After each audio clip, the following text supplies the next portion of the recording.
merasa masih kurang, ambil aja ketika ada peluang, ambil gitu. Karena setiap ada peluang kesempatan itu, teman-teman bisa belajar dari pengalaman itu kan. Jadi bisa evaluasi dan tapi pada saat itu aku nggak bisa ngambil karena memang ada rasa trauma yang sangat-sangat mendalam.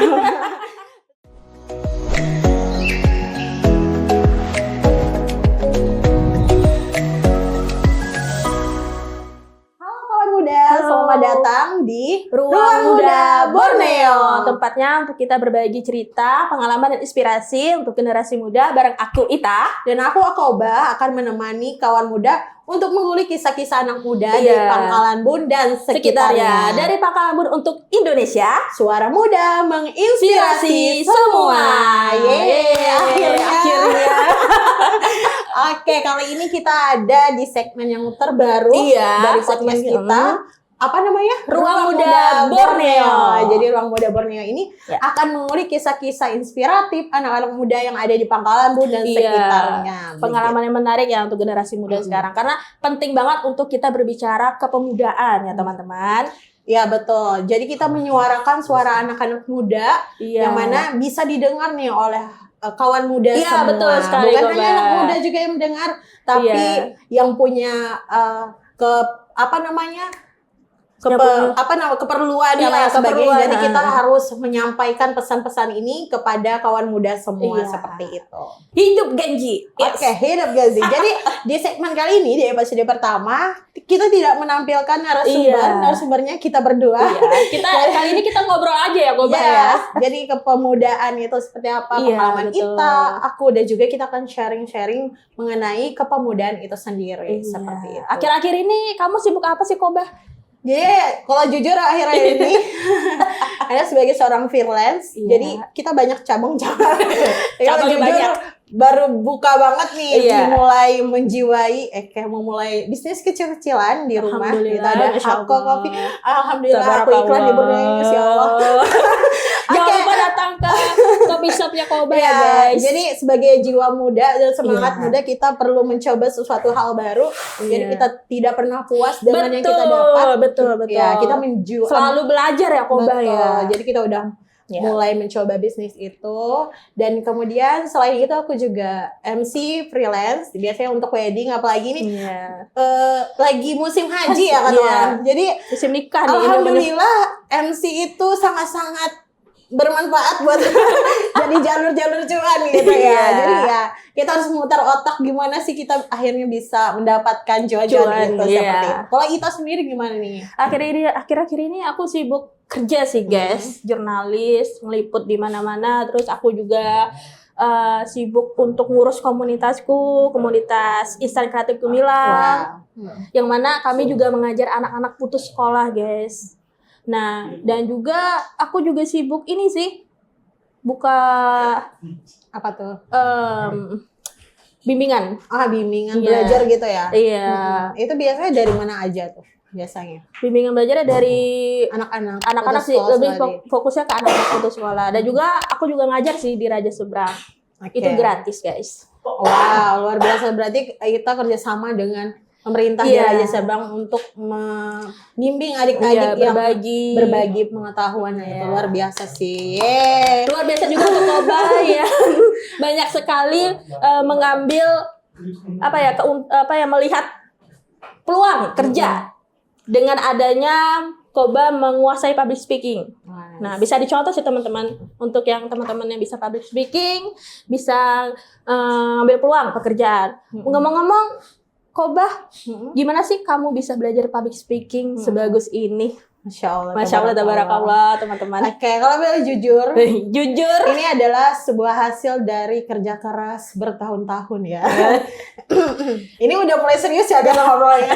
Jadi aku ada sebenarnya termometer sendiri untuk public speaking. Wow. Dari SD, dari sekolah dasar, aku sebenarnya orang yang sangat-sangat pemalu dan mengurung diri untuk bergaul dengan orang-orang.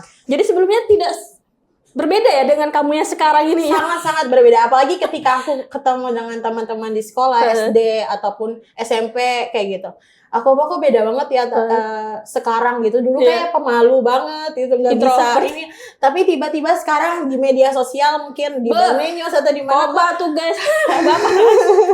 Nah gitulah. Jadi aku yakin setiap hasil itu ada prosesnya. Betul. Itu proses yang pernah aku lain yang mungkin di segmen kali ini Ruang Muda Borneo akan aku share pengalaman ini yang mungkin teman-teman sangat relate dengan keadaan tersebut. Betul sekali. Bisa diceritakan Koba gimana sih kamu bisa bangkit kembali dan pede ngomong di depan publik ya kan guys, dan bisa ngomong lancar gitu.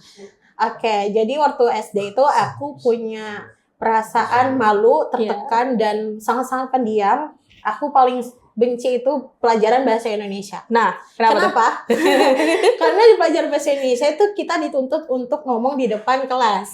Kayak pidato, baca puisi, dan lain sebagainya. Nah, itulah aku paling tidak suka. Karena ketika aku ngomong di depan, jangan kan untuk suruh ngomong, berdiri tegap aja tidak mampu. Tangan ini gemetar, berkeringat dingin. Kaki sudah pegang buku, apalagi nah itu. Terus aku melihat yang lain kok santai aja gitu ya. Kak, aku habis itu setelah berjalannya waktu, di klimaksnya adalah di titik balik ya ketika aku kelas 1 MTS atau SMP lah. Di kelas itu pelajaran bahasa Indonesia lagi nih. Yang aku benci dari awal karena udah mindsetku sudah buruk tentang pelajaran ini. Disuruh lah untuk tugas pidato dan itu akan dinilai untuk ujian kayak gitulah sekitarnya. Ya aku suruh ke depan maju. Aku mindsetku udah buruk sih. Aku di depan akan gemetar, terus kemudian nggak fokus, nggak bisa baca. Dan itu benar-benar terjadi. Jadi ketika aku di depan, semua yang aku bayangkan hal-hal buruk itu benar-benar terjadi. Apa yang terjadi setelah itu? Aku jadi bahan tertawaan oleh satu kelas, termasuk guruku. Jadi aku mikirnya kayaknya guru nggak mungkin untuk kayak ngejok gitu. Tapi ternyata aku lihat sendiri kalau guru itu pas di saat itu mungkin karena refleks kan lucu juga. Aku merasa itu momen yang lucu juga. Nah itu jadi titik balikku. Tapi aku bersyukur ada momen itu dalam hidup. Karena setelah itu titik balik itu di situ dimulai. Setelah itu aku pikir setelah pelajaran itu aku ada dipanggil ke ruangan. Kenapa diskusi lah. Ternyata guruku baik juga nih membimbing, kata-kata support, kasih saran, masukan. Nah, akhirnya ketika ada kesempatan kayak gitu, kayaknya coba aja. Itu memang proses, kata guruku. Nah, setelah itu bertahun-tahun sampai akhirnya aku lulus SMA. Di semester 3 lah aku udah mulai berani, kan itu sekitar 6 tahunan aku keluar dari rasa trauma itu. 6 tahun ya. Dan ada satu mimpi yang nggak terwujud waktu sekolah. Hal yang kecil sebenarnya. Apa? Menjadi seorang pembawa acara waktu apel gitu. Apel tiap Senin gitu kan. Nah itu adalah satu mimpiku yang waktu sekolah nggak terwujud sampai sekarang. Dan itu tahu kan pasti akan ada rasa penyesalan gitu. Betul. Karena aku di sekolah kayak merasa nggak pantas, terus pasti malu, terus jadi ketawain dan hal-hal buruk itu jadi akhirnya semua bikin penyesalan gitu kan setelah itu. Dan ya mungkin jadi pelajaran juga buat kawan muda semua ketika merasa masih kurang, ambil aja ketika ada peluang, ambil gitu. Karena setiap ada peluang kesempatan itu teman-teman bisa belajar dari pengalaman itu kan, jadi bisa evaluasi dan tapi pada saat itu aku nggak bisa ngambil karena memang ada rasa trauma yang sangat-sangat mendalam. Setelah itu setelah 6 tahun itu baru pas kuliah baru mulai masuk BEM, terus mulai berani jadi MC moderator pada saat kuliah umum. Akhirnya itu semua bisa, tapi setelah melewati 6 tahun itu. Jadi kerja keras itu terhitung ya, ada hasil ya. Betul. Percayalah ada hasil ya. Ada proses ya. Mungkin orang-orang lihat hasil akhirnya sekarang gitu ya. Enak banget ya kok bayang ngomong di depan publik. Enak banget ya Kak, ajarin dong. Sebenarnya itu tuh ya gimana ya, jadi kayak harus cerita dulu. Jadi kalau tanya itu aku suruh nonton ini sih kayaknya biar gak susah menjelasinnya. Nah dari public speaking ini Koba pun juga ini ya banyak banget prestasi yang memulai dari public speaking itu ikut kepemudaan juga. Betul. Yang aku lihat Koba juga mewakili pertukaran pemuda dari Kobar untuk Kalimantan Tengah ya? Betul. Nah itu bisa diceritakan ke Koba, gimana sih awal mulai kok kamu bisa ikut PPAP. Pertukaran Pemuda. Iya. Nah itu juga salah satu itu kan momen atau pertama kalinya aku ikut event lomba kayak gitu. Apalagi bukan hanya di tingkat daerah di Kobar aja, tapi di seleksi di tingkat provinsi. Akhirnya mewakili Provinsi Kalimantan Tengah untuk menjadi delegasi. Kemarin tuh ada putra-putri. Yang putri aku salah satunya tahun 2023. Masya Allah. Itu banyak ya pesertanya, banyak banget kan, dari ini ya, dari seluruh provinsi yang ada di Indonesia. Jadi kemarin perwakilan biasa guys. Jadi tahun 2023 itu aku sebenarnya cari informasi karena ada di salah satu media menampilkan kalau dari Kobar ada perwakilan mengikuti pertukaran pemuda antar provinsi itu. Salah satunya dari Kobar tahun 2022 sebelumnya. Nah, tahun 2022 aku sebenarnya cari informasinya di 1 tahun sebelum itu. Jadi ketika itu aku DM nih alumninya, ternyata aku ada Instagramnya kan. Terus tuh dikasih tahu lah ini gimana. Terus aku cari tahu sendiri tentang program itu kan program dari Kemenpora RI. Nah, setelah itu tahun 2023 waktunya dibuka pendaftaran. Aku sangat excited dong, Wah. Jadi dari situ tuh kamu daftar. Aku daftar mandiri. Kebetulan di Kobar itu belum ada seleksinya. Jadi kita harus mandiri, seleksinya di provinsi. Ketika itu online kan. Sekarang kan udah ada Google Form segala macam. Nah, kita harus ngisi-ngisi. Habis itu sambil silaturahmi juga ke Dispora Kobar. Alhamdulillah difasilitasi untuk transportasi. Disupport ya dari pemerintah. Iya, disupport. Akhirnya di sana, sampai sana kita ikut seleksi. Banyak banget kayak seleksi administrasi, wawancara, terus ada banyak lah istilah seleksi. Bahkan pesaingmu pun juga banyak banget. Kalimantan Tengah. Iya, banyak kalian yang bener-bener. Nah, ini mungkin juga dirasakan teman-teman anak-anak daerah. Ketika dia di daerah, mungkin dari Pangkalan Bun, kota kecil kayak gitu ya. Akhirnya bisa lanjut ke provinsi itu kayak rasanya pasti akan ada rasa insecure. Iya, jangan berkecil hati ya, jangan insecure, betul. Bener kata Kobar. Ya, bukan hanya di Kobar tapi ketika di Kalimantan Tengah ada rasa kita dari kampung nih gitu kan. Di Palangka kan kota besar gitu ya. Dan banyak kan 13 kabupaten satu kota yang ikut seleksi. Betul. Tapi dan itu pertama kali bisa bayangkan kan, berasa aku pertama kali terus ikut di tingkat provinsi kayak gimana, kayak rasa mau balik aja tapi nggak bisa gitu, harus dihadapin, sudah ada di depan mata. Overthinking pasti nih, overthinking selama itu. Karena beban juga. Nah aku baru pertama ikut kompetisi yang membawa nama daerah Kobar kan, jadi kayak di punggung berat banget, di pundak kayak berasa berat kan, nama daerah Kobar ada di tangan. Nah jadi setelah itu ikut seleksi, alhamdulillah udah dikasih motivasi juga dari pemerintah Dispora Kobar dan alumni. Akhirnya udah melewati seleksi itu, alhamdulillah udah bisa dinyatakan lolos ternyata, dan jadi juara pertama. Apa tuh yang kamu tampilin ke panitianya? Sebenarnya kalau di tahun aku belum ada unjuk bakat, jadi ada kayak wawancara, dan wawancara itu nilainya sangat tinggi. Itu melihat pengalaman juga ya, nilai plusnya. Sebelumnya aku juga banyak pengalaman organisasi lain-lain. Nah, berarti organisasi itu penting ya sebenarnya. Betul. Jadi banyak sih orang ngira kayak organisasi apalagi, jadi kita pulang pergi. Ternyata itu sangat-sangat pengaruh. Betul kan? Ketika ada misalnya finalis satunya yang belum pernah ikut organisasi, satunya ada ikut organisasi, kayaknya ini bisa jadi diperhitungkan karena pengalamannya ada kayak gitu. Nah, itu juga pada saat wawancara di provinsi itu kayak dikulik soal itu kenapa backgroundnya sebelumnya, pengalamannya, terus misalkan kegiatan-kegiatan, menurut aku itu menjadi nilai plus sekali, apalagi kita ketika ikut organisasi atau kegiatan event lain ada dapat sertifikat kan. Nah itu kan aku lampirkan juga. Nah saat itu kayak seperti itu, karena pada saat seleksi itu poinnya sangat besar pada saat wawancara. Nah akhirnya alhamdulillah itu aku dinyatakan untuk berhasil menjadi juara 1 dan mewakili Provinsi Kalimantan Tengah untuk menjadi salah satu delegasi pertukaran pemuda antar provinsi. Masya Allah. Dari program Kemenpora RI. Alhamdulillah. Itu kayak berasa akhirnya. Sebenarnya itu kayak mimpi sih, nggak ada bisa mewakili Kalimantan Tengah yang begitu luasnya kayak gitu. Iya, dari kamu menjadi delegasi PPAP di Kalteng ini mulailah muncul peluang-peluang Betul kamu sekali. berbisnis dan peluang-peluang untuk Relasi sih relasi, pastinya. koneksinya. Dan Nah, sudah mulai dikenal sih nah kayak betul. Inilah guys pentingnya kita ikut berorganisasi, ikut perlomba-perlombaan, ya kan ya? Dan juga ya sih. Dari tadi Ita nanya aku terus.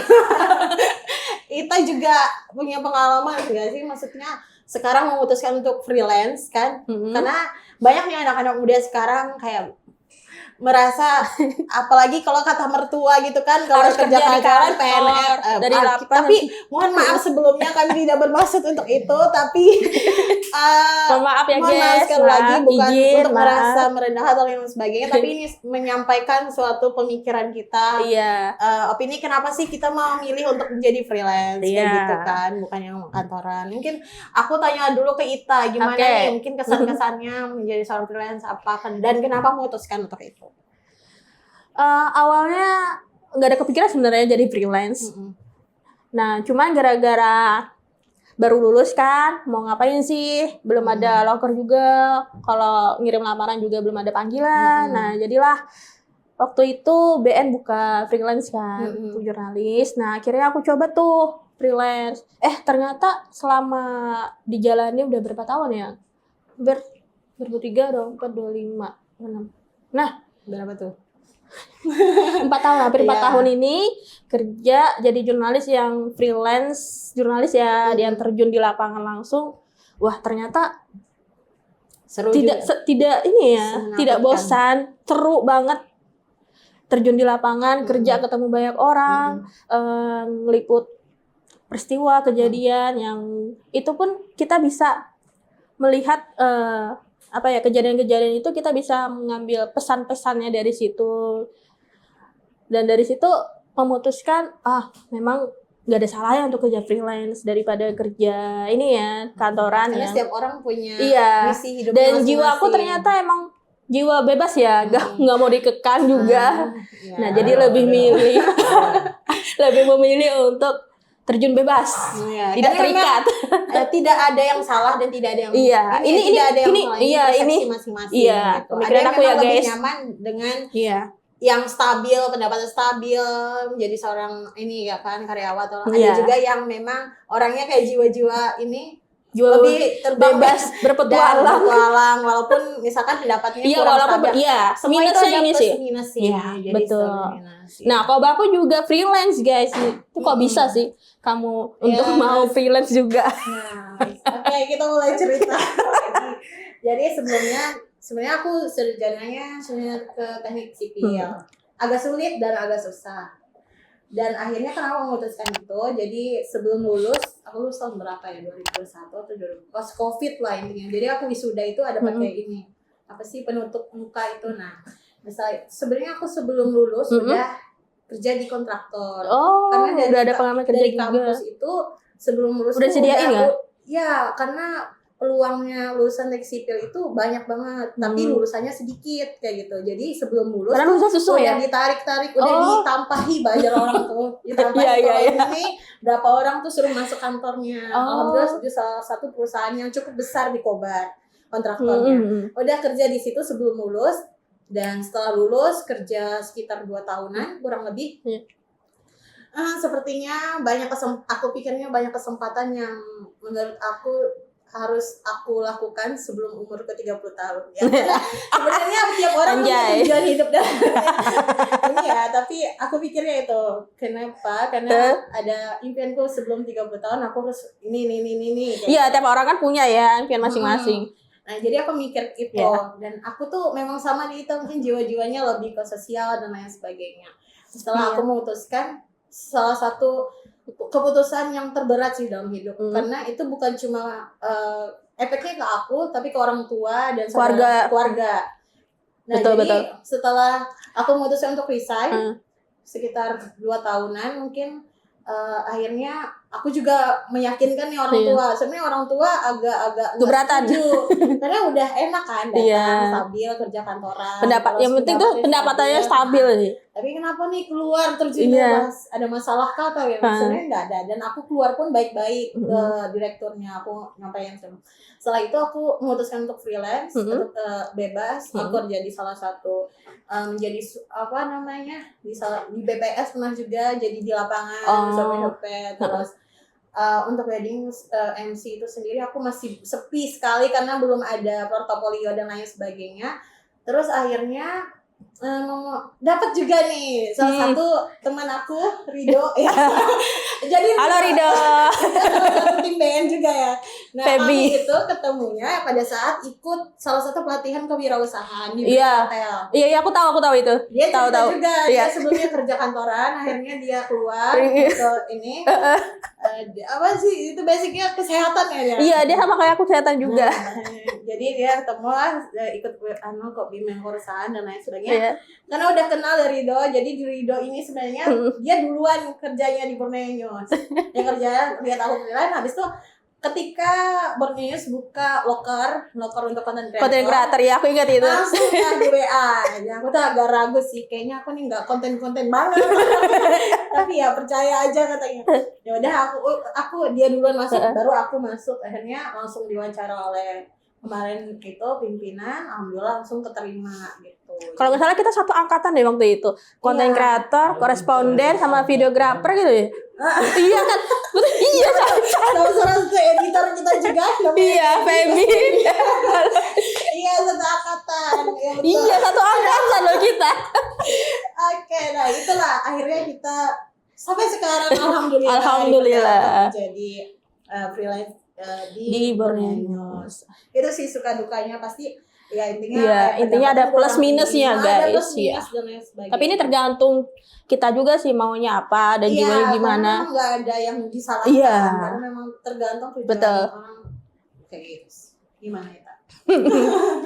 Dan juga ini ya dunia kepemudaan ini nggak cuma sebatas freelance aja, banyak juga sih. Karena kan di zaman digital ya guys ya, banyak peluang kerja yang memang bisa dimanfaatkan. Contohnya kayak konten kreator, spesialis, media sosial, editor. Sekarang kalau weddingan tuh ada selain fotografer, videografer, ada juga wedding konten kreator. Banyak sih, jadi peluang kerja di media sosial itu sangat-sangat banyak. Betul. Jadi tinggal kita aja sih memanfaatkan peluang itu, ya enggak? Iya, makanya di segmen pertama episode Ruang Muda Borneo ini kita kayaknya kurang sih ya 30 kurang nih. Produser kurang waktunya kurang produser. Nanti di episode berikutnya. Kayak seperti itu kalau ngomongin soal kepemudaan kita nggak ada habisnya sih karena jiwa-jiwa ini kan selalu semangatnya. Oh iya guys, kemarin itu Koba juga sempat ke Malaysia. Iya. Coba dong kulik sebentar, sedikit penasaran ya, Kayak kemarin tahun 2026 kemarin alhamdulillah kesempatan ke Kuala Lumpur Malaysia. Itu mewakili Kobar juga kok, Mbak? Yang PPAP itu? Bukan, itu bukan program dari kementerian tapi NGO salah satu kayak gitu. Nah, itu rekomendasi dari dosen juga, ya suruh ikut itu alhamdulillah ketika seleksi lolos terima dan ikut sekitar 1 mingguan di Kuala Lumpur Malaysia dan itu juga disupport oleh Borneo News. Terima kasih Borneo News dan beberapa support lainnya yang sangat luar biasa. Ayo guys, kapan giliran kamu untuk Malaysia? Yes. Dan juga banyak sih program-program kepemudaan yang perlu kawan muda untuk coba gratis dari fasilitasi bukan hanya di Indonesia tapi di luar negeri. Jangan insecure guys. Betul sekali, intinya hasil dari podcast kita hari ini adalah ya apa? Pergi ke Malaysia, mengenal diri kita sendiri, terus mengembangkan skill, kemampuan, soft skill dan lain sebagainya. Dan juga yang paling penting adalah relasi. Perbanyak relasi.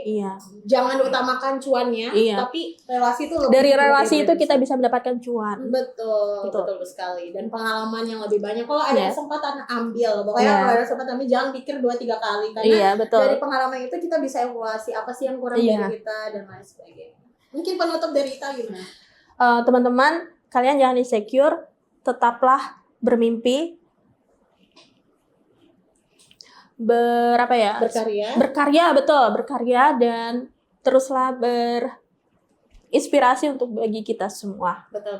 Karena jangan menyia-nyiakan kesempatan kalian, oke? Ya intinya semangat buat kita semua. Salam pemuda maju. Jaya. Demikian podcast kita Ruang Muda Borneo kali ini. Ruang Muda Borneo.